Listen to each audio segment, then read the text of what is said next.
Oh, I'm glad you're here. Okay. Are we ready?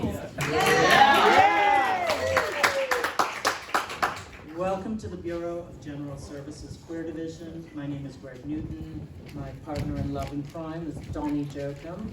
Yay! And we have the lovely team working the bar, our volunteer for tonight. Thank you. The Bureau, we like to say, is a government agency for a government that does not yet exist. And this is the primary service that we provide, is holding this space for queer culture of all kinds. So we have a suggested donation of $10, but give what you can. Not for you. Oh. But for whoever can give it. And if money is tight and you want to buy a book or two, save your money and buy some books. That's a great way to support us as well. So I'll pass this around. There's change in here. And just give what you can. If you're not already on our email list and you would like to be, you can sign up for that at the register, and you'll get an email every Monday about our many upcoming events. And usually we have art on the walls. We just had our Queer Art Mentorship show come down, and next Friday we're going to have an opening for a queer, everything has queer in it. It's a leather art retrospective. MC Excelsior is organizing this, and it's going to be a fundraiser for new alternatives for LGBTQ homeless youth. So you can check all that out on our website, bgsqd.com. Is that homeless youth, queer youth retroactive? No, sorry, Penny. It's for those who are currently homeless, I believe. But we love and support you. Reparations, that's another issue. Let's get started. Thank you for coming out tonight, and thank you to August and Adiku for organizing this. And congratulations on becoming an official nonprofit. I guess you'll tell us more about that in a second. So please give it up for August.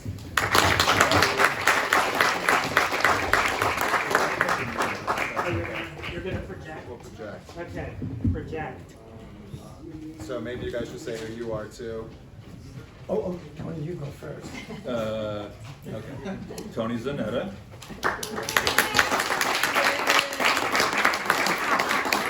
I'm thinking Agosto Machado.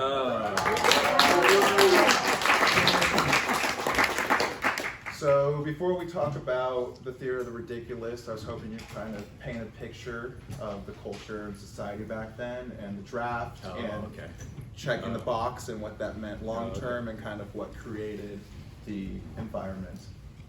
Okay, I think we had this conversation a little bit. I always find it sometimes cloudy to look back 50 years ago from 2020, knowing what we know in 2020, to try to understand what 1965 was like. And with the theater of the ridiculous, you also have to understand, and we've talked about this, John Vaccaro was 10 years older than we were, or 15 years older than we were. 20. So was Andy Warhol. Ronnie Tavel wasn't that much older. Jack Smith.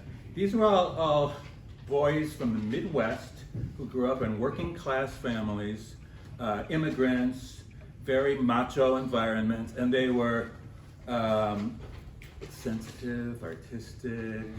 They were fags. So they grew up in the 30s and the 40s, and the big influence in their life was movies. They lived. I think that was in my life too. Movies was everything. It was like Technicolor. So. Anyway, that's the environment they grew up in, and they all flocked to New York City to create new lives. But in 1965, 66, you have to remember what was going on with. I have this book at home, The Village Voice Reader. And it's really interesting because it's got these two essays. One's pro-gay and one's anti-gay. And let me tell you, in 1965, homophobia was not considered strange at all. They did not like gay. There's a whole thing about the fags taking over the fairies taking over the village. How dare they? And blah blah blah. And they'll never have any kind of movement because they can't. They're dainty and they're not going to get together and stand up for themselves. So that's kind of, and then there was Vietnam going on, of course. And every gay boy in the 60s, right, Dana? You had to decide, are you going to check the box? Because if you checked the box, you were an alleged, you were mentally ill. You were officially mentally ill by the government. And it went down in black and white. You were now undesirable, you were mentally ill. And I checked the box because I thought, fuck you, I'm not gonna lie to you in order to go to your war. But anyway, there was that kind of pressure too. But in the meantime, it was a lot of fun. I mean, because it was kind of a secret life, and there was the bars were fantastic, and there was a community. And once you got into that community, it was embracing, and it was exciting because it was hidden and strange. And I'm getting off the subject of the ridiculous, but so for me, what started all this was, I think it started with Jack Smith. Jack Smith was a performance artist and a filmmaker. He was a big influence on Warhol because of his films, and he was a big influence on John Vaccaro. John worked with Jack. And then I'm trying to get to the history Yeah, of but you ridiculous. can't leave Ron Rice out of it, because Ron Rice's films really influenced. See, I don't know Ron Rice. Augusto? Oh, Okay. he's articulate, Yeah. and I'm eye candy. Those films,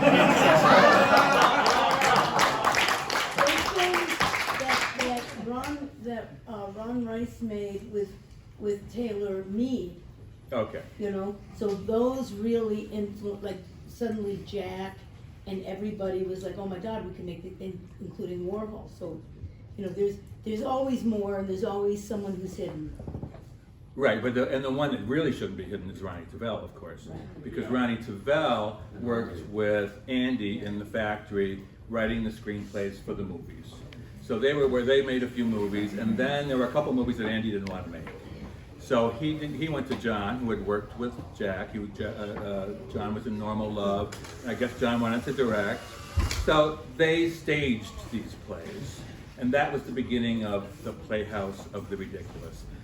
Our position we've gone beyond the absurd. Our position is absolutely preposterous. But that's all Ronnie. No, absolutely ridiculous. No, I think it's preposterous. Oh, I've got it written down oh, there. Yeah. oh, I just want to interject that wherever these people were across America, one of the things they worshipped was Maria Montez, the queen of Technicolor, and she inspired Jack Smith, John Vaccaro, Ronnie Tavel, and a lot of queer people, that was our escape into the Arabian Nights, and that we could be that heroine that's rescued by a big, strong man who is also a prince, and you'll end up in the castle. Like a lot of us. So let me try to rephrase the question. Do you Gone beyond the think? absurd, our situation is absolutely ridiculous. Okay, We so have two different manifestos. okay, so let me rephrase this. Do you think there's something lacking in gayness now that is no longer secret or hidden, like you mentioned? Oh, maybe we jumped all through? Well, Isn't that coming at the end? Or there's a Q&A? Save it.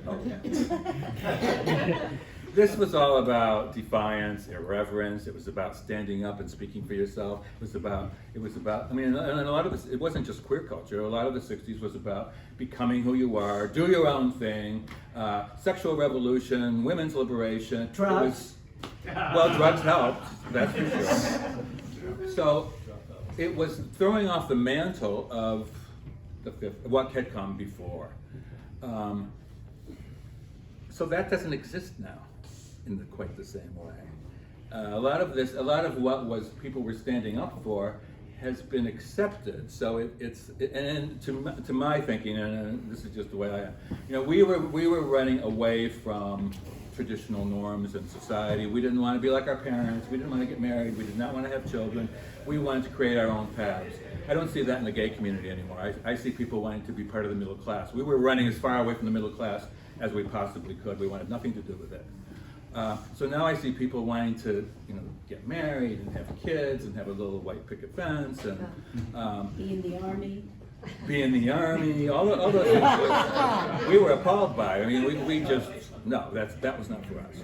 So yeah, I think that's different. And the excitement of being, I don't know, I'm old, so I don't know, I'm not excited about being gay anymore, but it was with those bars that Dana and I went to college together in Buffalo. Dana introduced me to the Playhouse of the Ridiculous, the Eagle Inn, that's Blue Chip Inn. When you walked through that door, it was like, whoa! It was really something. And everybody thinks everything started with Stonewall. Well, let me tell you, when I was in Buffalo, there was a lot going on. In Rochester, Martha's was a bar that was in downtown Rochester, big plate glass windows. It had been there for 25 years in 1965. Martha was very well connected. Nobody bothered Martha. And people, and you went to these bars and you met women that lived as men and men that lived as women and drag queens and preppy boys and glamour dykes and both, but people didn't make such a big deal about it. They just kind of did it. And that you didn't have to box yourself in, and you didn't have to stay there for the rest of your life either. You could. And I see now people, we're so bent on categorizing everything and naming everything. I don't think that's an advancement. So, It's not queer. it's certainly not queer, and it ain't fun either. So Tony mentioned checking the box and being mentally ill. Did you ever feel mentally ill, Augusto? Well, I was always an outsider. People of color who were queer, who were boxed around in the New York, I was always put in special education because I was lost and light in the loafers, they used to say, very nervous. And so it was like detention class, only with music and crayons and colors. And all the fabulous misfits and challenged people. And I thought, we were a special society. And we were protected because all the bullies in the yard would try to harm us. But we sort of clung together, and it was just wonderful. No matter what public school, I was in different foster homes. No matter where in New York City, there was a special ed class. So there's a place for me somewhere. But see, a lot of New York, like downtown, you kind of found other crazy people. And it wasn't a bad thing to be around crazy people. It was what you wanted. The crazier, the better. I was always afraid I wasn't crazy enough. And you weren't. Well, so that also was, I mean, Estelle Bayuda and Jackie and this one and that. I mean, I guess they were pretty crazy, but they were also brilliant and fun, and we were all doing exciting things. And the Playhouse was a lot about that because it attracted. Well, again, John was so much older than everybody else, so everybody was younger than John, but there were a lot of really younger kids than John, like 16-year-olds and 17-year-olds and 18-year-olds, and a lot of people that were kind of crazy. It's funny, just in this, promoting this thing on Facebook, it's become like a little buzz for a little bit of craziness, and I forgot all the craziness that was around the Playhouse. I just wanted to say also that we talk about the Playhouse, or you talk about the Ridiculous Theatrical Company, but Theater of the Ridiculous became an umbrella for many other people. Like, I came into the Ridiculous through Tony Ingrassia. His work was certainly ridiculous. Larry Ray, Ethel Eichelberg, there's so many, the Ridiculous kind of went here, there, and the other way. Now, Charles Ludlam's company became fairly successful in a more mainstream way. So a lot of people think when you mention the Ridiculous, you're talking about Charles. But Charles was an actor in John's Playhouse of the Ridiculous, who was then fired, and took half the company with him to create his own company, the Ridiculous Theatrical Company. So there's all sorts of, Debbie Harry worked in the Ridiculous. Patti Smith worked in the Ridiculous. Patti was with Penny and Jackie in Femme Fatale, directed by Tony Ingrassia. David Johansen worked with Charles Ludlam. A lot of us, there was all this mixing and crossing and crisscrossing, and it was a community. The cross-pollination of the misfits that had to express themselves in some manner, way, shape, or form, just not performing on the street, being louder than the queen next to you that's dishing. And so the natural gravitation, there's some place we could do this. And not even in an after-hour bars or a sex club, you could be grand until they said, people are trying to have sex here. See how articulate you are? Oh, no. But tell the story of how you got into the theater. That's coming up. So before we get into that, can you guys, or Agosto, can you talk about the split between Charles Ludlam and John Vaccaro? I could, but who can articulate it better than Tony Zanetta? No, I don't know that much about Oh, it. no, he can succinctly, because I go on detours of the mind. Go for it. Yeah, try your version, then Tony can step We're in. paying a good amount of song. Well, oh, go ahead. Oh, no, I even forgot the question. Tony? Well, John was not an easy person to work with. There was nothing easy about John. His work was challenging. He was challenging. He was Sicilian. He could be really vicious, but he was also brilliant, and it was really kind of exciting to be around John and around his work. But he fired Jackie from her play, Heaven Grand. He fired Charles from his play. He was mentoring Charles. So Charles was this fantastic actor, and John was mentoring him, and Charles started to write plays, and he wrote Conquest of the Universe. But then as he wrote it, being Charles, he wanted more control. Him and Vaccaro clashed, and that was, Vaccaro didn't fire him. Oh, I thought he fired him. No, he left, Okay. and he brought John, John Brockmeyer, Lola Brockmeyer, Lola, Peshalinski, Bill Blackbird Bear. Susan, Bill Bill Bear. Bear with him. But I think, one thing you have to always remember is that Vaccaro always spoke about how great an actor Charles But was. Charles also gave John a lot of credit. He said Always, yeah, he had that to. John gave him his theatrical life because John let him go as far out as he could go. Again, we're in the 60s. You think Charles Ludlam was going to get a part in some play in an off-Broadway? Who was going to hire Charles Ludlam? He wasn't pretty. He was over the top. That's not what was gonna. He was not gonna get a job until he was maybe 40 or 45 when he could become a character actor. But nobody wanted a 22-year-old character actor. John gave him life. So I get scared when you look at me because Get ready. it's my turn to say something. Get ready. I'm trying to get you to say something. Oh, I So you just always did. say you can act, sing, or dance. Right. But is there a difference between acting and performing? Oh, I think acting is an art form, and you've got to have things together to be able to do it. All I do is sort of perform, and a lot of the Playhouse were outsider people who did drugs and sex and so forth, and were just displaying themselves in some manner, way, shape, or form. And I have no memory due to drugs and drink. And you may laugh about it. If you're doing a play with me, it's not easy. And you will have I to know. kick me. Thank you, Tony. Taboo. But at least they shoved me on stage and put me in a costume, and I feel happy. But you also have to realize that this was theater. And theater in the 60s was all about the method. Stanislavski, naturalism, realism. This was against all of that. John didn't want anything natural. It was a total, he was creating a new American theater. He did create a new American theater. There was a theater of the absurd in Europe, there was the theater of the ridiculous in the United States. And John had lived in Japan. A lot of this was very, very influenced by kabuki.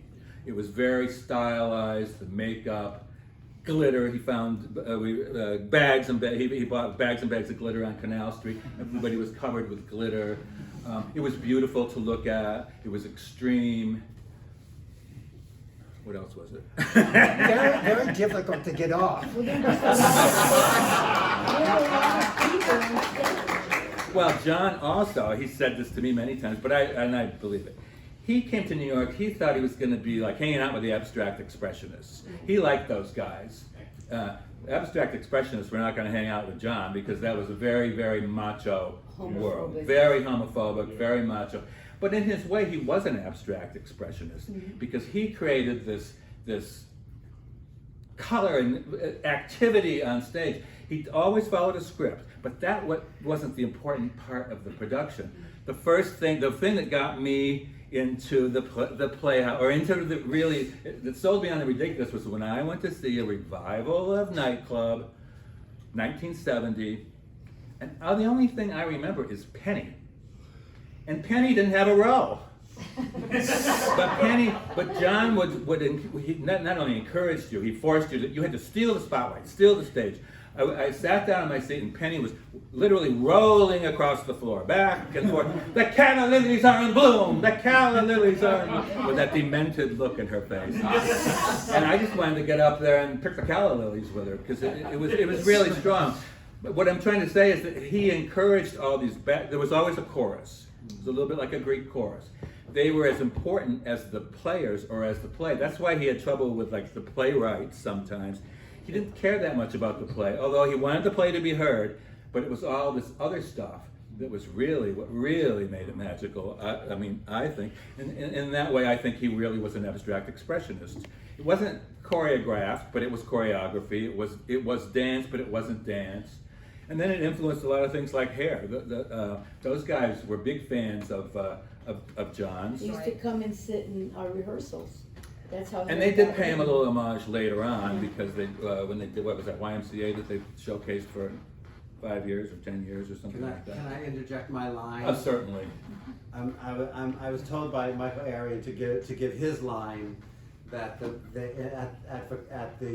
Vaccaro with John Vaccaro, they used to always say, Ludlam got them hard, but Vaccaro made them come. Oh.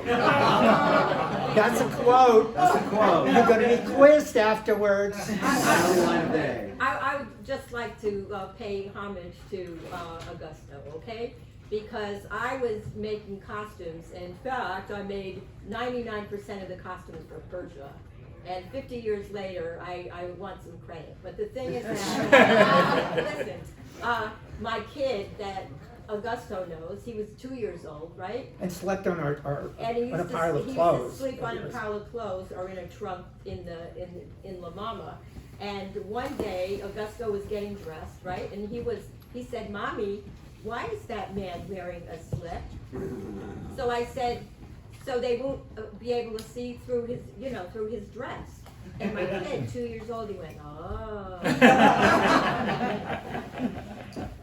Thank you. I mean this in the most endearing and appreciative way possible, but we'll have time for comments and introductions at the end. We have limited time right now. So going back to a few minutes ago, it seems like the Cockettes get a lot more credit, at least with my generation, than the Theater of the Ridiculous genre. However, it was a whole different thing. Whereas you guys had scripts and music and Right, it an was very original different. aspect. Yeah. Why do you think that is? That movie. I don't know. Also, Hibiscus started out. One of the first ridiculous things I saw was Gorilla Queen by Ronald Tavel, which again was the play that split Ronnie and John up. But Gorilla Queen had a real run at the started at Judson, yeah. but then it went to the Martinique Theater. And Hibiscus and his father, George Harris and George Harris III, whatever, they were both in that play. So the Cockettes came out of the ridiculous. I mean, one way or another. I think that movie, whatever, Trisha's Wedding, and then the other one. I mean, there's been more stuff focused on them, but they weren't. That was a whole different thing. I mean, basically it was men in drag, but it was kind of like hippie drag. It wasn't. But it's part of the extended family, though. Yes, definitely part of the extended family. Were you there at the Anderson Theater when they? Yes. Did you boo? We all booed. Oh, No. so, Where's Jackie Curtis? That was Taylor. no, that was Taylor Mead. Well, they came to New York in 1971. They had a real production and a real theater, the Anderson Theater. Right. We were all in lofts and storefronts, and La Mama was the pinnacle. suddenly these queens from San Francisco are there, and it's a 300 seats, and people were kind of pissed. And then we saw what we were willing. They had no show. They had no show. It was like a bunch of. I'm sorry, Adrian. The costumes were nice, but there was no show. Oh, I want to say, I was bi-coastal, not bisexual. And so I was part of the Cockettes and so forth. And thank God I don't have memory cells, because there were fabulous things to remember that other people tell me about. And I believe them. And of course, Adrian has the brain cells. And he was a Cockette, weren't you? Yes. Yeah, and so he knows a lot of truth. What was the point of that? Okay. There were also other groups. There was the Bonbons in Los Angeles. They were from Milwaukee Which kids originally. in Seattle? Yeah, they were all, and it was all over the world. People talk about Bowie and being influenced by the ridiculous, but David worked with Lindsay Kemp. Lindsay Kemp was doing not the same thing, because he was really more of a mime, but he was influenced by kabuki in the same way that John was. And it was all this new form of, it wasn't pure. You could grab from this, grab from that. It was circus, it was carnival, it was kabuki, it was Shakespearean, and you put it all together and created something new. But this was happening worldwide at the same time. So you mentioned Glitter earlier, and now David Bowie. You were David Bowie's tour manager, I believe, for 3 years. Something like that. Can you talk about the Theater of the Ridiculous impact on music and culture and art? Oh, yes, I told him. He'll tell you. Well, that's always hard to talk about, because are you talking about style? Are you talking about, what are we talking about? Really, what we're talking about, after all these years, I'm kind of distilling it, The Velvet Underground was part of the Factory. Lou Reed, part of the Factory. In New York in those days, the epicenter of cool was the Factory and the Ridiculous. So if you have somebody in England who's trying to make an impression, what did he want to do? He wanted to get to the Ridiculous, the Factory, to Lou, to the Velvet Underground, because it gave him an edge that he didn't have. But the So- Ridiculous meaning the Playhouse, not Charles Leather's. Well, because Charles kind of veered off Yeah, into a but I different think it's direction. important to point out that the Playhouse of the Ridiculous was rock and roll theater. That was the first theater that had a band Bands. on stage. Right. It So- did have bands on stage. There you go. And plus, then if you fast forward a little bit to 1973, maybe One. two, I'm talking about the Mercer Arts. David Johansen, The New York Dolls, and 71, who else? Ruby Lynn Rayner, Ruby and the Rednecks, Wayne County, Elda. Elda, Eric Emerson, who covered himself from head to toe in glitter. All of those bands in the early New York rock and roll scene came from the Ridiculous. Including the Stilettos, which went with Well, Debbie going on to Blondie. Elda made our costumes in World, and Debbie lived upstairs from Tony and Gracia on Thompson Street, and he coached the Stilettos. He coached Debbie for years. He went on tour with Debbie. She gives him a little credit in her book. And Debbie and Blondie were the band for Vain Victory. When Tony and Gracia did a revival of Vain Victory Act 1 in 1975 or 76 in an art gallery. Yeah. And Debbie was in it. She had a role, Juicy Lucy or something, whatever. And that was one of the first public performances of Blondie. And Debbie did something I probably told you. And Gracia was like, very much like, and Gracia directed Pork. He worked with, anyway, I won't go in. He's kind of not acknowledged as much as he probably should have been. But he was just as difficult to work with as John Vaccaro. And he's ranting and raving, he's yelling at the band. And Debbie, she's the only person I ever saw do this. And she didn't do it in front of anybody. Well, I was there because I was there after. She very coolly and calmly went up to Tony after. She said, "Don't ever talk to them." I mean, and she like laid it out for him not to talk to them that way. And I was like, wow, she's something else, because nobody dared speak back to Tony and Gracia. And he listened.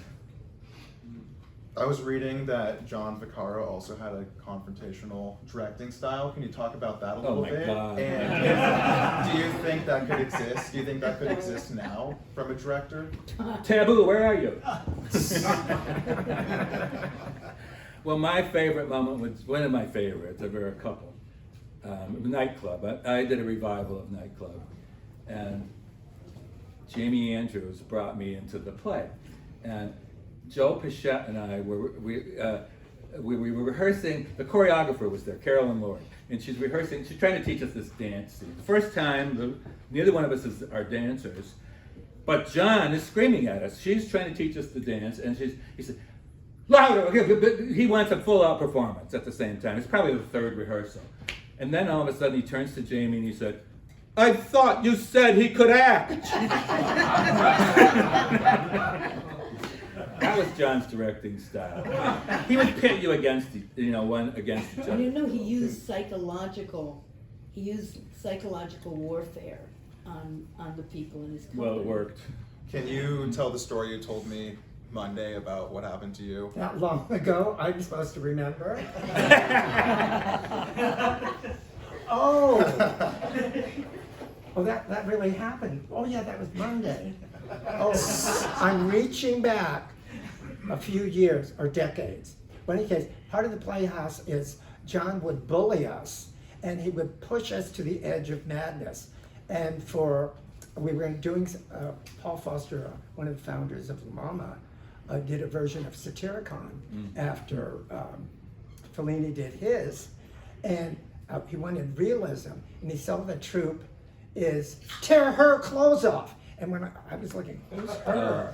And it was me. And they ripped my t-shirt, my underpants, and everything, and all through this rehearsal.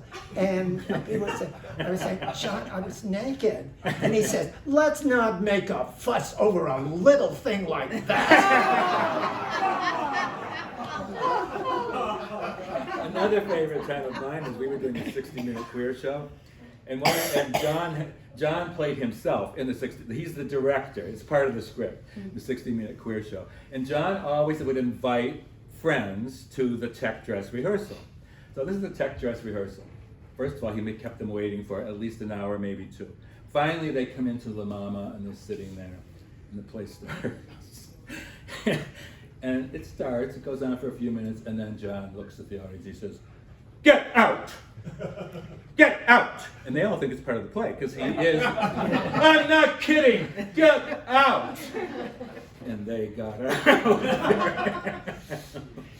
So do you think that could exist now on Broadway or off Broadway? It didn't exist then on Broadway or off Broadway. This was not Broadway. But Broadway has finally absorbed everything that was done from the 60s is now, you can see multimedia and all this business and interaction and no fourth wall. And But it's boring. it is at such a ridiculous price. Half price tickets are still $80, $90. You know why it can't exist now? Because all of us who were like 16 to 24 in 1968, 69, we really wanted to be involved in lineage. We recognized that these were people who knew stuff that we didn't know. Right. And right now, the way the culture is, young people have been talked into believing that it's all about them, you know? So you could never get people. With Vaccaro, we were willing to accept the psychological brutality that he put out, which was a brutality most of us were already really familiar with in our lives. So, you know, we were not soft, you know, we were tough, but we also wanted things, and what we wanted to become, you know, and it's very hard in a world of instant gratification, which is the world that we live in now, particularly for younger people. If you have a 7-second attention span, you know, you're probably not that interested in the type of things that someone who's in their 50s, 60s, 70s would have to offer. And by that, you also don't get to reap the rewards of that. Yeah, but there are some young people here too. Thank God. Thank you. That's not what I'm talking, that's not the question you asked. You asked, could that style of directing exist? The style that, it's not a style of directing, it was Vaccaro. It couldn't exist because people would go running out the door.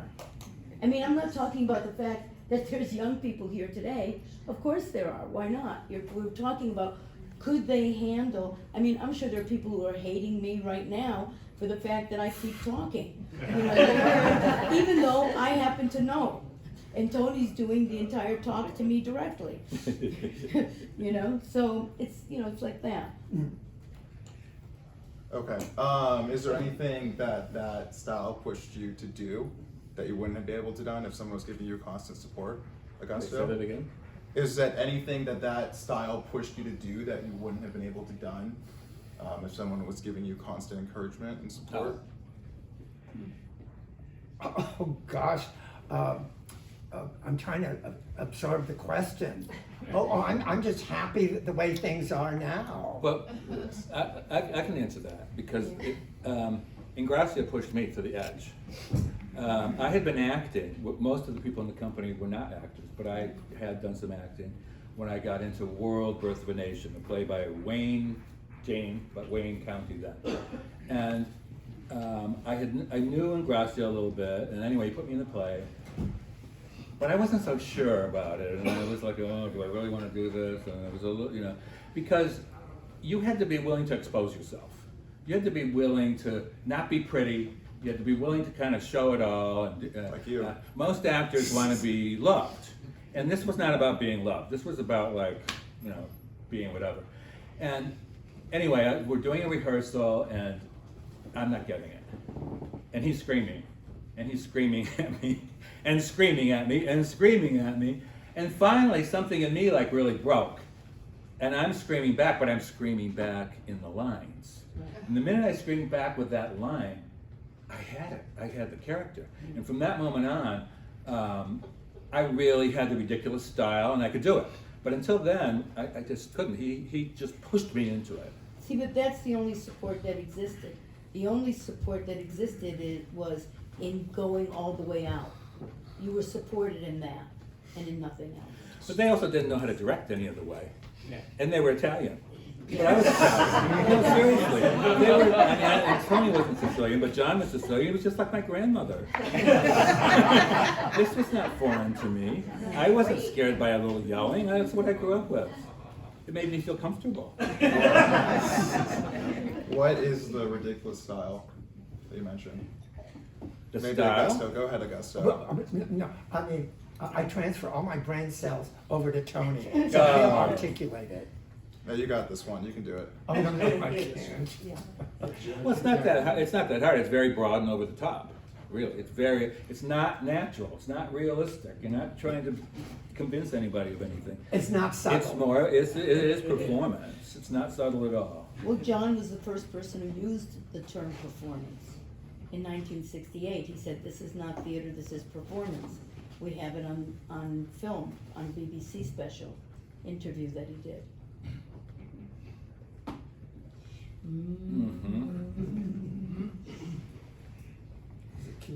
Some of it also, but there was also another element that was a lot of us, besides Maria Montez, we were also influenced by Lucy.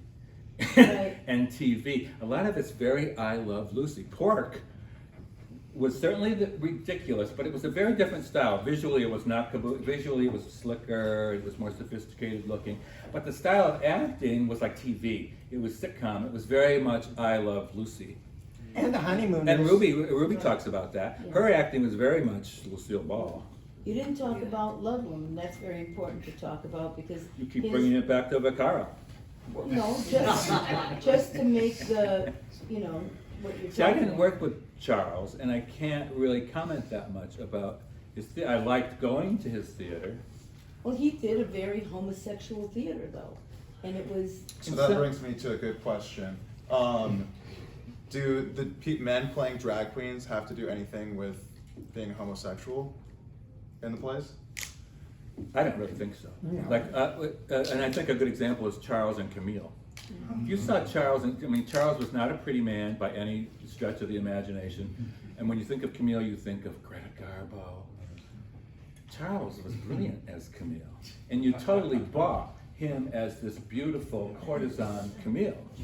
That's what made it ridiculous in a way, but it was heart-wrenching. You know, you really could feel it, and in a way, so you could see it better, because you weren't seeing a beautiful woman. You were seeing an odd-looking man doing this, and he was really doing it. Did you ever play a woman in a play? Oh, I think that's what I was always playing. Even when I was doing male drag. What part of yourself did you channel to do that? Oh, I don't Or have. was it just natural? Well, I'm as deep as a thimble. Whatever comes out, what you see is what you get. I just played the Whore of Babylon in an extravaganza by Taboo. Yes. And I don't mention that off the cuff because and one of the things I liked doing about that play, he may disagree with me or be whatever, but that's Taboo's doing ridiculous theater. Yeah, absolutely. And Taboo's style of directing wasn't that different than no, seriously, it really wasn't. Yeah. But the other thing that really fascinated me about working with you was your process, because it was so similar to Ingrassia's process, where we were following along, like doing a script or whatever, and then all of a sudden, hey, have an idea. Oh, let's do that, do this, do that. Because Ingrassia was constantly interjecting. See, Ingrassia was a good director of the ridiculous because he was a playwright, and he took his playwriting very seriously. But he didn't take anybody else's very seriously. Right. So if he was doing Jackie's play or Wayne's play, it was like, oh, it's just, it's just a bunch of shit thrown together. So he would come up with these brilliant things that really brought those plays to life, that were not in the script, certainly. A lot of those plays also, especially Jackie's and Wayne County's, were collaged. They were cut and pasted. They were pieces, so they were pieces of dialogue, they were song titles, they were all sorts of things put together, and that was it. Let the pieces fall wherever. Okay. In regards to time, I think we should open it up to Q&A now. Penny, do you want to pull up a stool since it's being recorded? Your voice is on, you might as well get a picture. I can continue to be. But we want your face in it since your voice is already there narrating. Yep.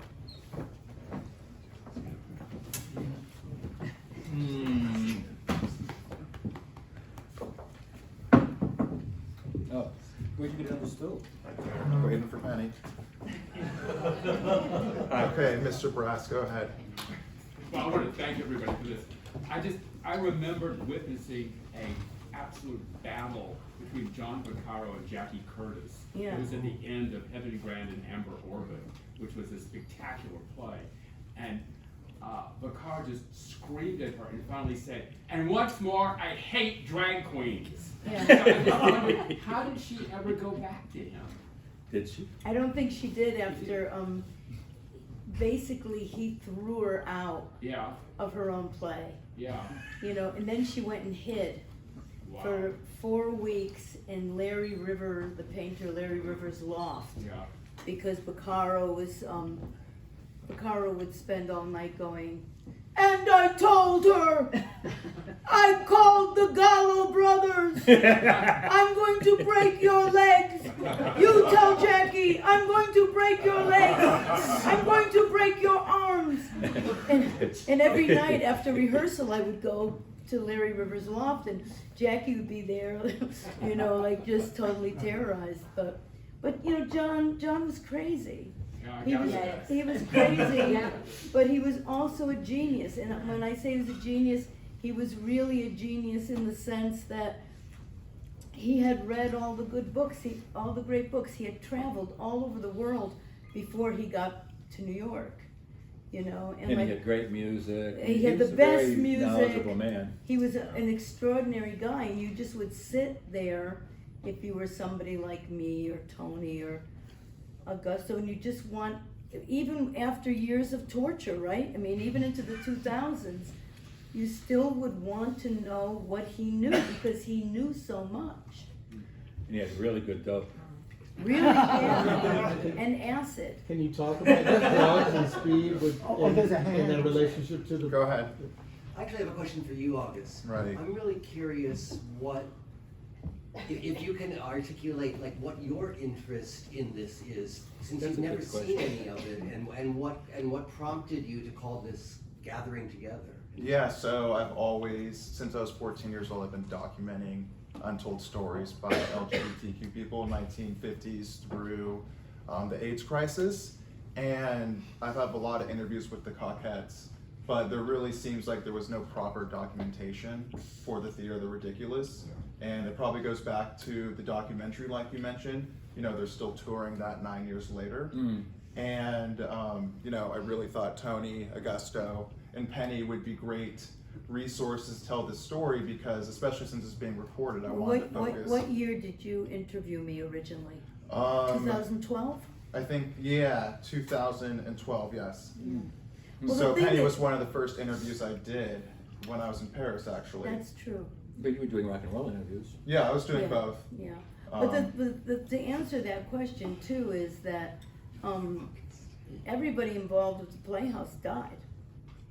I have a list on There's, there are still a lot of the Cockettes left. I did Hibiscus's last play when he was dying of AIDS, but in the Playhouse, everyone died. there. Well, Augusto and I are two of the only men left, I think. Exactly. Oh, he's called me a man. Oh, so late in life, I'm acknowledged. And Michael Arian. Michael Arian. Michael Arian. I can't think of anyone else who's still alive. There isn't any, they're all dead. Everybody I'm died. still here. You're not We're a- talking about the people who died of AIDS, No, I who were know. in the Playhouse. Yeah. Who Well, were- I was in the Playhouse for several years. Okay, all right, I'm sorry. No, don't be sorry, but I would just like to say something. I'm talking to Tony on Messenger, right? And, like I said, I made 99% of the costumes for Persia. I actually broke my sewing machine and Ellen gave me $15. She says, here, go get it fixed. But what I got from John was, pushy. And he treated me like shit. And no matter what I did, he wasn't satisfied. But what I got from John was, for Persia, how many people were in Persia? About 40 people? A lot. I made 40 costumes for $500, okay? And I made them perfect, and I sat up night and day, and I told Tony, just before the show, I don't think I ate for 3 days, and I was freezing cold. I think it's the closest I ever came to dropping dead. I couldn't eat, I couldn't do anything, I was up 24 hours. That's the kind of dedication, John. But he pushed me to do more than I thought I could do, and I came through with it. So, one of the Cockettes, I have 60 hours interviews with him, and the Cockettes were only around for 2 years, whereas you guys were around for 10 through 15. Yeah. But they count 165 members, I believe the number is. Do you think there was over 1,000 people involved with the Playhouse, or? Oh, no. Not over Hundreds? 1,000, but hundreds, A because few hundred. there were, Renee Ricard was one of the great. there were so Renee. many people who came through. Like John, the thing with John was, if you wanted to be in it, you could be in it.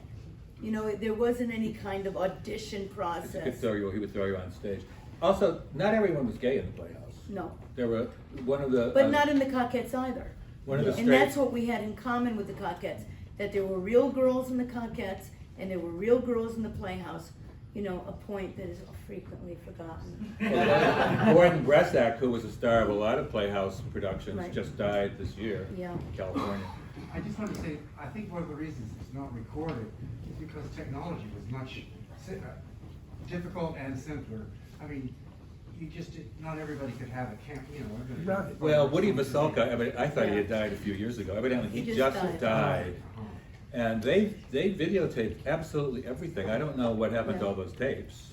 But Adrian, I think, what he's trying to point out is that there's just so much more written and spoken about the Cockettes Right. as opposed to the Playhouse of the Ridiculous. And the Playhouse of the Ridiculous is very underground, and yet it is the secret history of punk. It's the secret history of what everybody in New York, what every young person over the past 50 years came to New York to participate in. Oh, I Just wanted one to other mention person, that. too, that's never mentioned is Avery Willard. And Right. all of his films were stolen by an English fellow, but I have some stills from his things, and they're just gorgeous. And he really was the first sort of underground. He made his money by photographing famous people, but he put it all into underground films. Yeah, Go ahead, Augusto. A person who just died is Vassalko. right. Is that right? Woody Yeah, you're Vassalko, right, Woody, yeah. yeah. Yeah. And very early, he had this video equipment, and it was so heavy. And I thought, what is this couple? They're getting into middle age, and they're schlepping. And they followed Jackie Curtis, because Jackie was filming at home, taking a bath, filming the rehearsals. And during the long process of Vain Victory, the vicissitudes of the Damned, there were hundreds and hundreds. And Douglas Fisher, Estelle, was because Undine didn't want to come to a lot of rehearsals, is that they're untold, but they were early video things that. They're all online. A lot of Vain The- Victories the- online. No, but the Vasilkas have an archive. They do. Right. It's in a New Mexico. searchable archive, Oh. and there's, a lot of Jackie, but, I couldn't find that they, in my memory, they had like recorded the original Nightclub or Cockstrong or one or some of those plays, but I couldn't find that in the searchable They did all of it, database. right? I think some of it wasn't transferred because it was too expensive. Joey Preston, Jackie Curtis's cousin, wanted them to transfer it so it could be more accessible. And they said archivally and so forth with volunteer staff, it would cost thousands to find it in temperature control and then transfer it to another technology. So hopefully one day there's some funding to preserve it in some Right, way. retrieve it. So you mentioned, oh, go ahead. Can you just talk a bit about the similarities between Vaccaro and Jack Smith's voicing? There's a guy in the park doing Jack Smith and John Vaccaro, a friend of mine. He's doing, Matthew Silver. He's doing that voice. He studied Jack Smith in college. But who came first with that? No, their voices are nothing alike. Well, Jack talks like this. If you want to know what I'm talking about, you don't ever compare me to John Vaccaro. Are you insane? And Vaccaro was, Jack Smith and I have nothing in common. But what it was distinctive voices. Right, they were both distinctive. Distinctive, but they weren't similar Can you at all. do the message that Jack Smith left on your answer machine after you wouldn't paint his set at 8 in the morning? Oh, well, what Ray's talking about is that, in 1984 or 5, I went to help Jack Smith. I was doing a play, and Jack came every night. I was doing somebody named Andrea Whips, who was a Warhol superstar, who had died. She killed herself, and he was so enthralled with the fact that I was doing a precision mimicry of her that he would come and brush my wig every night. And on the last night, he wouldn't talk to me, just would brush the wig and say, "She's a genius," And we were driving to the after party, and I was sitting in on one side. The ingenue, Ames Engelberg, was in the middle, and Jack was on the side. And this is like 2 weeks of Jack coming and saying I'm a genius and combing my wig, and so I sort of leaned forward and I said, Jack, it would be a great honor for me to work with you. And he said, "Oh, do you sew?" And I said, "So?" I was like 32 years old. "So?" I said, "Well, Jack, I was thinking of acting." "Everyone wants to act. Nobody wants to sew." Janet wants to start. And what happened was I went there and I sewed, and he had fabric that was this thick, like he'd have all these layers of fabric and a needle, and by the end of the first day I had blisters on all of my fingers, and he had fed me this gruel that he made by mashing up sardines with like peas, and really, I mean, it was all gray, you know. And, so the next day, I didn't go. And he calls me up at 9 o'clock in the morning, right? He calls me up and, where are you? I said, oh, Jack, I'm home. I said, why aren't you here sewing? I said, well, Jack, I have a lot of things to do today. I have to do my laundry and I have to go and work. No one is that surrealistically busy. And he was doing a performance at the Pyramid, and he said, and you better not come to the Pyramid or I refuse to perform. And everybody told me, oh, Penny, just go. And I was like, no, I can't go. And I'm very immigrant Italian, so I don't like to do things, I'm not that person who's, even though some people think I'm an egomaniac, I don't push where people don't want me, right? So, but people said, you have to be there. How can you miss Jack Smith's performance? So they covered me with coats. And I was like, the Pyramid, as we will remember, had like the where the stage was that room. Then it was like an opening onto an anteroom, and then there was the bar. So I was in the second anteroom, quite away from the stage, in the corner, covered with coats. And Jack came out with his back to the audience, and then he turned and he went, so you didn't want to sew. And I thought that he was gonna kill. I thought he knew I was there, but he had incorporated it into his show. Go ahead. I've seen a couple of recordings of Vaccaro productions, and it struck me that I thought they were very precise. I'm wondering if anyone felt I think that that's way. true Go because ahead, they were on Agosto. that beat. They were I on wanna that guess it over the kabuki. answer. They were on that kabuki beat. Well, I can't really recall or remember. All we did is, they had to shove me on stage, but we did our thing, and also I should include is of the generation, we had alcohol and drugs, and we all had a little acid table before we went upstairs to do the play. So wherever our heads were, individually and collectively, if you thought we were really doing it, God bless you. I disagree. No, It was precise. John called it controlled chaos. The thing was that we were all committed, all those 25 or 30 people on stage, we were all committed with delivering what John had wanted us to do. We were very... But you had to deliver the text, Yeah. and the text had to be delivered extremely precisely. Right. He would not tolerate, this was not improvisation. No. The background was frozen also. It may have been, the process may have been improvisatory, but Right. not the text. No.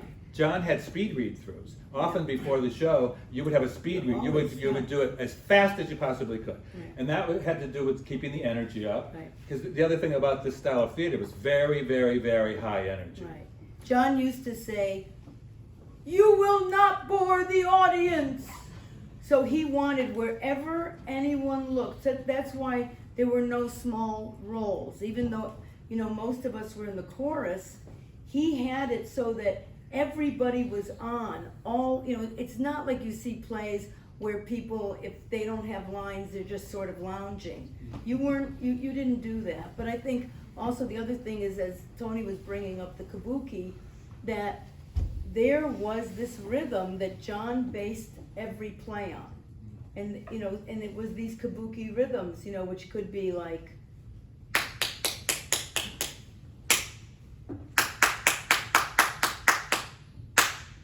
at any rate, at the beginning of whatever play, that rehearsal period, he would start us on this whatever rhythm he was on, and all of us would all fill into it. It was very metaphysical as well, and I think that's an important element. Go ahead. Yeah, I was wondering, Augusto, if you would talk more about Vain Victory, which, the only thing I've seen of it was in the American Family, that excerpt when they went to see the show. Oh, that was in the 70s. Yeah. That's reaching to the last century. You're really pushing the envelope. Augusto, your memory is good. You can say the Some of story. Vain Victory is actually on YouTube.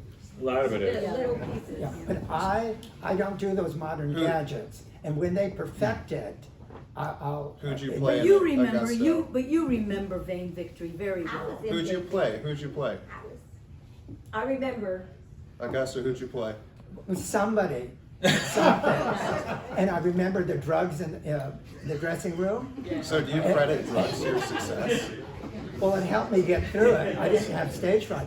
And I remember the glitter and the pretty makeup and all that. But other than that, and as far as I'm learning from Tony and Penny, is that I wasn't sure of this rhythm or what have you. I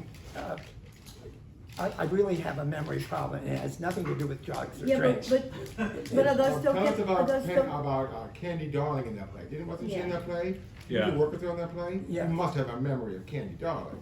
Oh, she's so fast, but she didn't do drugs. No, what was she in the play? Tell us about her and you in that play. Oh, I Something. think there are two questions here. 2 words, Candy Darling, go. She was the most fabulous, glamorous, flawless, friendliest, wittiest, most beautiful, ladylike person that was in this ragtail group. And wherever she was a lady, and you subconsciously respected her, and you didn't necessarily curse or swear or what have you. And that she was entitled to this privilege because she was so unique and so early. But she was the same on stage and off stage. But talk about Marie Nemo and Estelle Bayuda in Vain Victory. Marie Nemo in the wheelchair. Oh, yes. There are visual images that Penny has brought up on heavy. And I think on Modern Gadget, you could see images of that. That's a computer. Marie Nemo was a fabulous fat queen, Paul Ambrose. But in drag, Marie Nemo looked like Marie Nemo. You would not question that Marie Nemo wasn't Marie Nemo. And that name was just perfect for Paul Ambrose. Penny did an interview with Paul Ambrose that is just priceless. Yeah, I think. before he died. Died not that long But ago. also Douglas Fisher.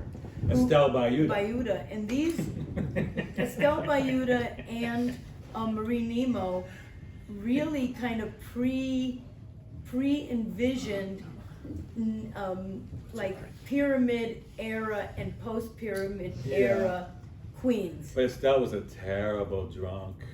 Augusto, a lot of people tell me that you were at the pyramid a lot, and that's how they met you. What is the pyramid? Oh, no. It wasn't you? Let Stephen tell you what the pyramid. Oh, no. I can't, the brain cells are really gone on college. Come on, Augusto. Is that, you do that and put Pyramid Club, and it'll give you succinctly what the Pyramid Club and all the people that gravitated toward it. Because when I was dancing in the bar, I was not a pretty drag queen, but I did make Yes, money. you were. You actually were pretty sometimes. Sometimes. But Augusto started working in Ridiculous, what, 1970? And he never stopped. He's still performing without a break all these years. He's probably the only one. What are we talking about? How you perform consistently. You did the Playhouse. You worked with Ethel Eichelberger. You did work at the Pyramid. You worked with Taboo. You worked with Rumi. You work and work and work and work. So besides, Only because they asked me. I mean, at this point in my life, don't say no. But I wish it would enter my sex life, but no one's asking. But the important thing about the pyramid was that the pyramid held the space for the people of the previous generation. So Jack Smith performed there, Jackie Curtis performed there, and Ethel. Cookie Mueller. Yeah, Jane but I'm County, saying, Larry Ray. but more importantly, the people who were older. I mean, you have to remember, in 1984, Jack Smith was already, almost 50. you know? So these, well, I mean, it was when everybody, the pyramid was in their 20s. So there was an intergenerational space there, which was a really important. Black Lips started in 1999. What's Black Lips? Am I saying it right? Is that right? 1989? No, not 1989. 1989. Did it intersect in a little bit, or was it separate? Well, I mean, Kabuki and- Anoni was a big fan of Jack Smith and kind of knew the history a little bit, you know. But I think Black Lips was More structured. Well, I mean, I don't know how structured it was, but it was pretty much its own thing, you know. What were you saying it was? No, I was thinking. Well, you want to think out loud again? No. Oh, please. I mean, there's only so many, it's late at night, I'm gonna be going to bed soon. It's that there's only so many, I have a ration of brain cells each day, and I'm hoping to live a little longer, and so that's why all of this wonderful interest and vitality and intelligence and talent is articulated and sharing, I mean, just like glitter, sharing it all over you. There was also Blue Lips, Yeah. which was the English The group, English group. which was, well, they worked here a lot, Yeah. and Started Betty in- Bourne was in nightclub with was me. in I mean, nightclub. it was very much a similar, the same style. I was in Vain Victory as well. You were? I actually was.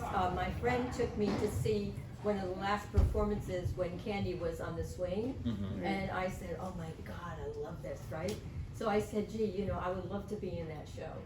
So a couple days later, I walked up to La Mama and Jackie was there. And so I said, Jackie, could I be in Vain Victory? And Jackie said, yeah, of course, just come tonight. So, you know, I got dressed. I had these like gym shorts, and I put a thing on my, like a turban, and I took my kid in a carriage. This is gonna come back to you, like, you know. And I got on the stage. Yeah. No, I got on the stage, and Paul, who was the guy that did the music, Paul?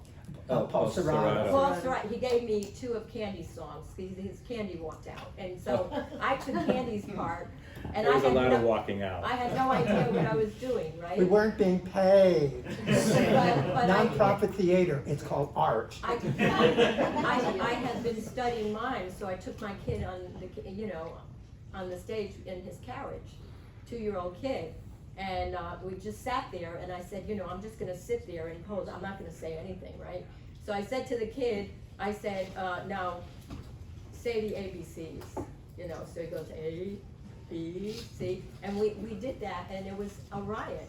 And then I created my own thing, I mean, Paul let me create my own thing, and I tried to dress like a drag queen. So what I did, and the other thing is Jackie gave me some fabric. Jackie said, here, make me some clothes, you know, so I said, all right. So that's how I started doing the clothes too. But you know, Vain Victory was kind of falling apart by the time I became. Well, I think it fell apart and went back together and fell apart. and Yeah, went back but you know, together. you look just like Anna Mae Wong. Augusto was Well. gorgeous. Candy was kind of not of the ridiculous, but she was totally of the ridiculous, because what she was a total creative visualization of a film star, which is where kind of all of this came from. Candy lived 24/7 as her fantasy of the Kim- ultimate film star. of Kim It was Novak. not, people are going to disagree. Had nothing to do with male, female. No. Candy was a boy that wanted to be a female film star. He wanted to be she great was a actress. film star. She was the descendant of Kim Novak and Carol Lombard. But it was And guess the- what? She was, and we're still talking about her 50 years later. God bless her. There's a major biography being written, there's a major movie being done. What's your question? In the golden era of the ridiculous, was this a professional company where people actually paid? No! As I said, it's art. It was a professional company Nonprofit. where you didn't care about being paid. It wasn't in people's minds. It was, you know, we Well- weren't oriented towards It was a religious monetizing. act. Well, there was some money. But John would split the money, whatever came in the door, but you have to, if you look at those posters, the But- tickets were $2, $4. But later on, Yeah. first of all, Charles's company, I think they were, I'm sure They they were got insane. paid. Oh, they really Yeah. did. But later, this is in the early playoffs was one thing. A little bit later, all these plays that were done at La Mama were part of a showcase code. So you did get some money. It was, I mean, maybe it was $50. Well, you weren't getting Yeah. $200 or $300. You weren't going to live on the money. But it was all directed by equity. Right. So, you worked for Main Man and Bowie, so you had some money from that, but how did you But survive? that was later, and that was Well, for a certain. how did I you worked sur- with the Playhouse after I worked with Bowie. Yeah. I went from David Bowie to the Playhouse. How did you survive with no money? What did you do? Well, I was gonna say with my wits, but I don't have any. But I mean, I squeaked by because I had a rent-controlled apartment that was like $50. And on pickup jobs, you could really be a full-time artist and work a couple of days a week and raise the $50. And Con Ed would let you slide. And a bag of potato chips or something, or some popcorn, was fuel enough to keep going because we had drugs, which is, I mean, $1 for a tab of acid that would last all day. You didn't need to eat. Where's David and Little John? Tony and Gracia had a job in a market research Right, firm. so Jamie. And, right, so if you really needed to work, Tony would teach you how to code. Right. Coding doesn't exist anymore. It's not what you think of coding. Coding was editing like soap questionnaires about soap or about Tampax or whatever. And you had to be smart to do it. It wasn't for dummies, but other than that, you needed no skill. So it attracted every kind of crazy that you could imagine. You know what I'm talking about, Jeffrey. Go ahead. So a lot of us coded. I took class and I failed 3 times, so it's not that easy. I failed the post office. Everyone said, you can work for it's a civil service job, you'll have insurance. I failed 3 times. A lot of the downtown people were on welfare. Charles Ludlam was on SSI. welfare. No, but we were on regular welfare, not SSI, regular welfare, because you could get on welfare. It was easier in the Because 60s. if they thought you were crazy, you know, and it was pretty easy to look crazy, you know, to those people. Go ahead. I'm interested in hearing you talk about the economy, because I was thinking during, and I don't mean this with disrespect, but during the earlier, what's up with these kids today? And part of the I don't conversation. understand what the question was. Well, I'm not there yet. So what I'm saying is, what I was thinking earlier though, that the 60s was a really affluent time, right? Mhm. And so now kids today are not dealing with that kind of affluence. So when you talk about what people are doing now, we have to keep that in mind, to think that, you know, since Reagan, every presidency. Right. Yeah, but has been greater right. inequality. So just, let me say, for the military, for example, like the draft, Right. it's different now, it's an Right. economic draft, right? So it just, I think these factors, the economic factors are really important. Oh, totally. About what's going on in New York was a totally different city in the 60s. It had been abandoned by the middle class. There were rich people, and there were a lot of people like us and a lot of poor people. And you could, I mean, my rent was $60 a month. And there was still public sphere wasn't defunded. Right? The what? The public life, the public sphere, you mentioned the post office, all that kind of hiring that happened in, you know. But you gotta be smart. Yeah, but There was a middle class then.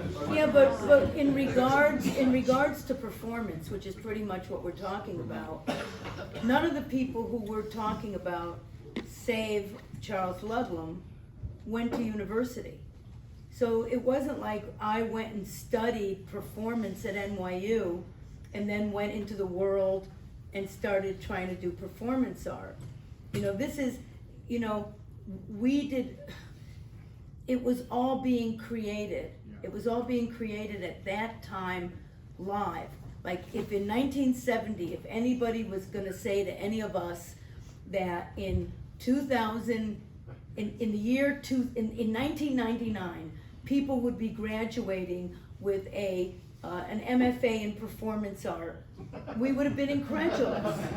We would have been incredulous. But John had a college education. Ronnie Tavel had a college education. Andy Warhol had a college education. Those of us that Jamie did, but most of us didn't. Most of us were dropouts. I got to the 6th grade though. But to just put it into some perspective, I was a homeless, runaway teenager, just gotten out of reform school, from an immigrant, peasant, working class family that was completely frightened of me. I ended up on the streets of, well, first I ended up on the streets of Provincetown. I met Jamie Andrews. Jamie saw me again in New York on 2nd Avenue in St. Mark's Place, took one look at me and said, I think you need to come and live with me. Now you show me the 27-year-old gay man who is taking in a 16-year-old girl off the street into their one-room studio apartment and letting them live there for a year, and then took me to the Playhouse of the Ridiculous, recognized that I had something theatrical about me, took me to Vaccaro. I worked with Vaccaro from when I was 17 till I was 21, and then again for a minute when I was 30. And then I went on to make my own work, and I've been making my own work really kind of on the shoulders of John Vaccaro for over 39 years now. I've been doing theater for 50 years. You brought up an interesting point, or Augusto did, excuse me. Can you talk about... I didn't say anything. No, you did. Can you talk about like surviving with only a 6th grade education? Because that's hard for my generation to imagine. Well, in New York City downtown, I think it's easy. I mean... Well, it was. I walk dogs, I clean apartments, I did all of it. You don't need a high school diploma to do that. The other thing about the Playhouse, Tony Ingrazia's theater, Charles Ludlam's theater, it was all very family. Once you were in there, you were really embraced. It was really became your family. Yeah. I mean, the friends I made in Tony Ingrazia's company are still my closest friends. That's 50 years ago. So it was really a tribe, and within these tribes, though, there were sub-tribes. And sometimes you got along, sometimes you didn't. There was a lot of competition. But that was really what gay community was, and that's why gay community means something very different now. Because gay community then, because we were all, many of us were rejected by our families, everybody understood what everyone was suffering, and people took care of each other. They fed each other. You slept, if you didn't have a place to stay, somebody would let you crash. You know, it's a very different culture now. There was a certain kind of camaraderie. Like I was talking about Buffalo and Rochester. Yeah. The minute you walked into that door, you were a part of a community. You were accepted no matter what color, what sex, what this, what that. And we were all together. We didn't go to bars depending on how we were dressed. Yeah, Tony. Oh, could I just say something? Go for it. At a certain point, I don't remember, maybe you remember, they were giving out WPA grants. Do you remember that? Well, that was the CETA. That was later. That was mid-70s, that was the CETA. 77. Yeah, but I mean, some people were getting grants, and I Well, think Mama it had lasted for a lot like of 2 years. Yeah. So some people lived on that. It was institutional. Yeah. So the institution got the grant. La Mama got the grant. John did a lot of work under that. Yeah. Midsummer Night's Dream. Yeah. Juba. No, Yes. Juba. What was that? It was a play that they did. It wasn't under the Playhouse. Oh, you're terrifying me. August, when you look at me, it's like I'm supposed to have some intelligence to say something important. And I defer to people with brain cells. David wants to say something. I just like to bring it back to Maria Montez, where Augusto Thank began, you. because I think that's one thing that held everything together. Was Maria Montez with Mario Montez and Tormentia Del Lago doing all the Garbo stuff. That was amazing. And the first time I ever saw Charles, he was doing Norma Desmond, which obviously was Gloria Swanson. And it's one thing that the Cockettes had in common with it too, because I remember John Apple as a Cockette trying to do a Marlene Dietrich. They told him, you look like Marlene, you have the same, and he didn't know who Marlene Dietrich was, but he dressed himself up as Marlene Dietrich. He was fantastic. It's one thing that all those people had in common, and one of the problems with today is, what are you going to do, Meryl Streep? I mean, it just doesn't. It's really not the same thing. And if young people go back and get that stuff, but otherwise, I mean, I'd never seen a Maria Montez movie until I started seeing the modern lately, and God, oh. The thing That's that's interesting about the Maria Montez thing is that Warhol, Ronnie Tavel, Jack Smith, Vaccaro, they were all going to the Cinematique, and that's like before any of this theater stuff happened, like some like 64, 65, and they were all going to see those Maria Montez movies, and they all started intermingling at those Maria Montez movies. So Maria Montez is definitely a foundational thing in Thank you, all of Maria. that. Yeah. And we all grew up with, in New York, with $1 Million Movie, which was on. Yeah. $1 million. I just want to say, I once did a mural for Maria Montez, and she had all these tapestries on the wall. I said, so let's take those down. And she, oh, no, just leave those up and paint around them, you know.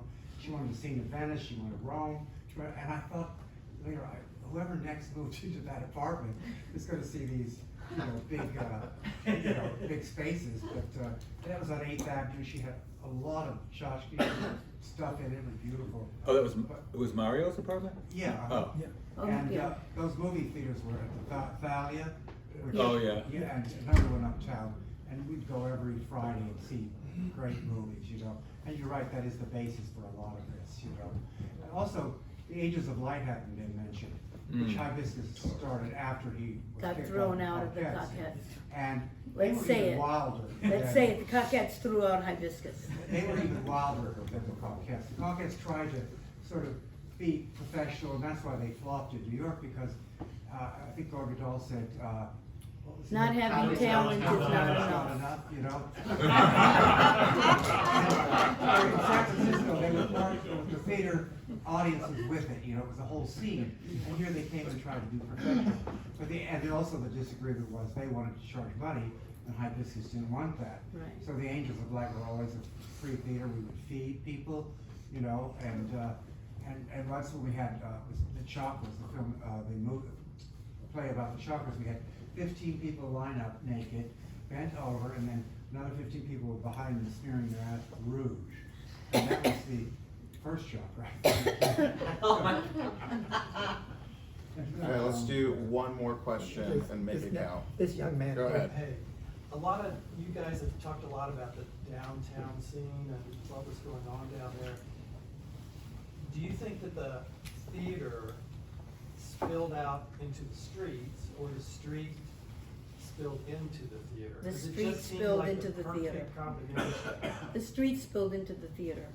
All the people who ended up in those plays,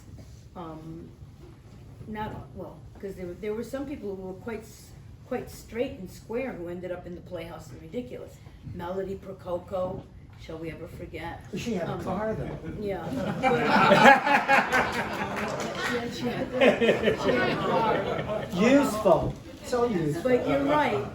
It's so, you know, the thing with New York has always been the street, and the thing in the late 60s was everybody was on the street, and everybody was carrying on, and a big part of gay life was carrying on. Like you were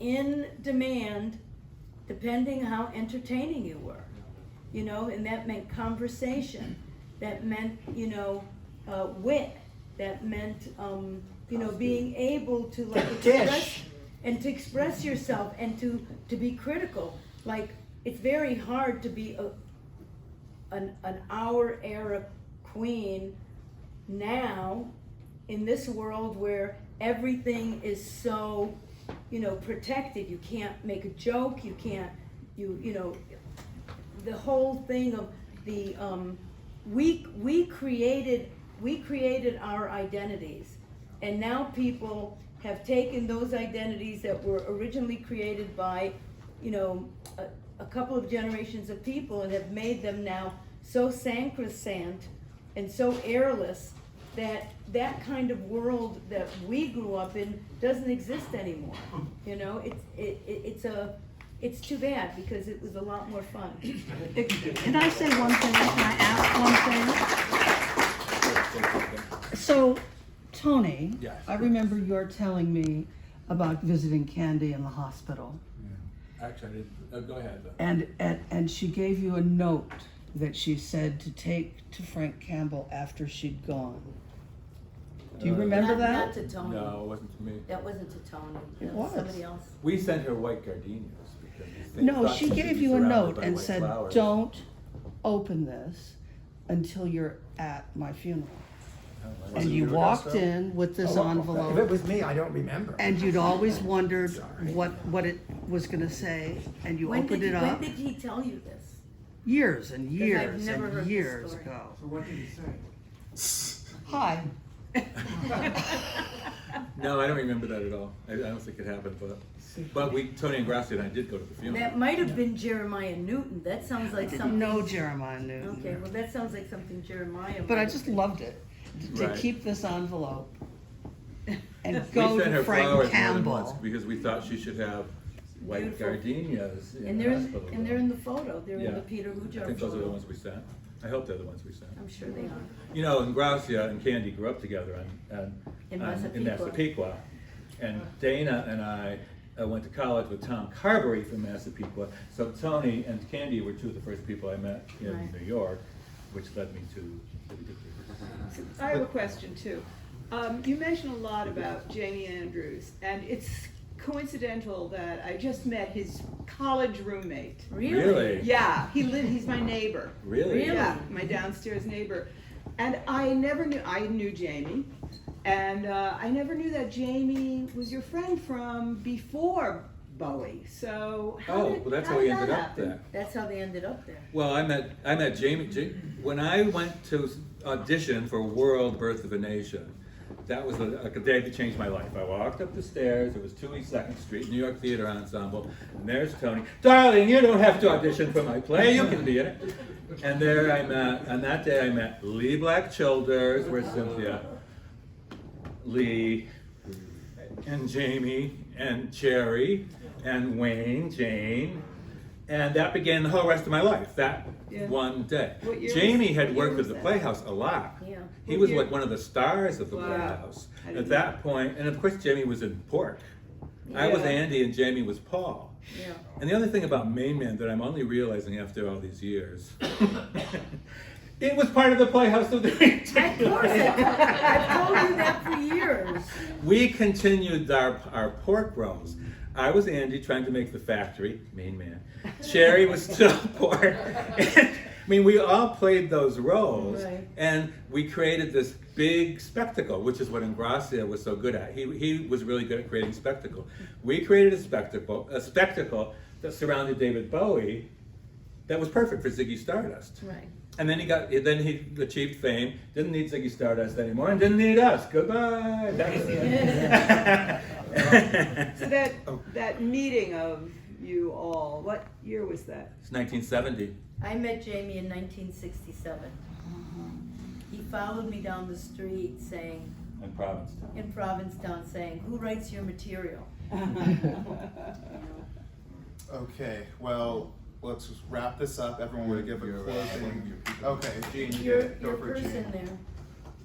I just want to introduce you to a 20-something because you seem to be out of touch That's an absurd comment. I'm a 20-something that's lived in and formed multiple cooperative housing arrangements, and we provided housing to people and food and warmth in the community. And all of us are dealing with an enormous amount of debt in all of our lives, which we cannot run away from. Are you Well, I wanna ask- aware? Just a second.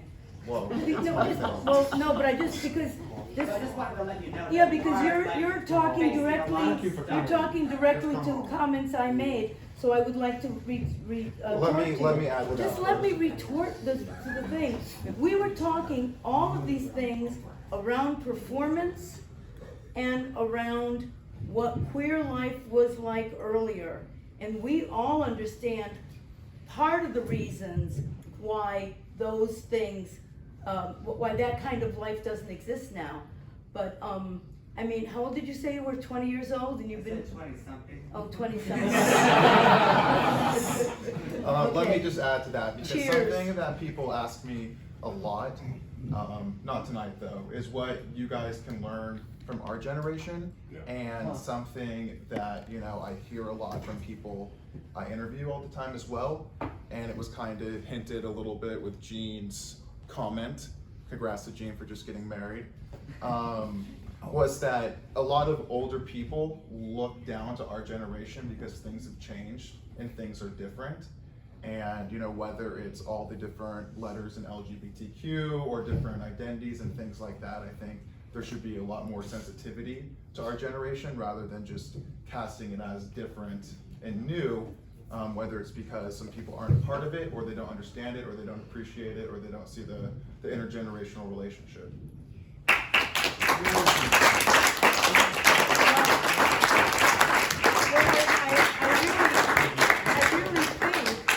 I really think that to understand the intergenerational situation really takes some commitment, because it's so broad. The issues are really, really broad. They're not as simplistic as anyone wants to make them out. I mean, if I'm completely surrounded by social warriors and social justice people who don't realize that a lot of us have been doing social justice for 50 years. You know, we're not doing it the way you're doing it right now, we're doing it a different way, but I think that there's a lot of a lack of, see, the thing is, our generation revered people who were older because we needed them to help us live, you know? Yeah, we also have to understand they're the people here and the people listening to this when it's online are gonna be people who understand that. And this is a good example, actually, Yeah. of a dialogue between generations. And this is a good example of a dialogue that's started by someone from the younger generation.